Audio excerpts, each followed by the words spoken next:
भारत के लिए बड़ी ही शर्मिंदगी की बात है कि युवा पहलवान अंतिम पंघाल और उनके पूरे दल को पेरिस से निर्वासन का सामना करना पड़ रहा है, क्योंकि इस युवा पहलवान ने अपना आधिकारिक मान्यता कार्ड अपनी छोटी बहन को सौंप दिया, जिसे सुरक्षा कर्मियों ने खेलगांव से बाहर निकलते हुए पकड़ लिया।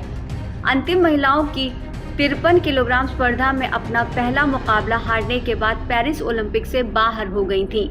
आईओए के एक बयान में कहा गया कि भारतीय ओलंपिक संघ यानी आईओए ने फ्रांसीसी अधिकारियों की तरफ से आईओए के संज्ञान में अनुशासनात्मक उल्लंघन का मामला लाए जाने के बाद पहलवान अंतिम और उनके सहयोगी स्टाफ को वापस भेजने का फैसला किया है। हालांकि आईओए ने अनुशासनात्मक उल्लंघन के बारे में कुछ भी नहीं बताया, लेकिन एक सूत्र ने पूरी जानकारी दी है। सूत्रों के हवाले से खबर है कि खेलगांव जाने के बजाय वो उस होटल में पहुंच गईं जहां उनके कोच भगत सिंह और साथी अभ्यास पहलवान विकास, जो वास्तव में उसका कोच है, ठहरे हुए थे। अंतिम ने अपनी बहन को खेलगांव जाने और अपना सामान लेकर वापस आने को कहा था।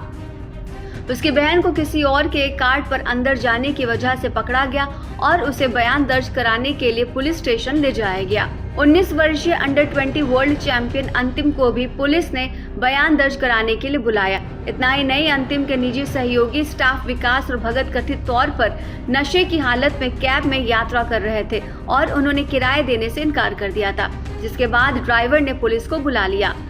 आईओए के एक अधिकारी ने गुस्से में कहा कि हम अभी मामले को ठंडा कर रहे हैं। जब संपर्क किया गया तो विकास ने इस तरह की घटना में अपनी संलिप्तता से साफ इनकार कर दिया।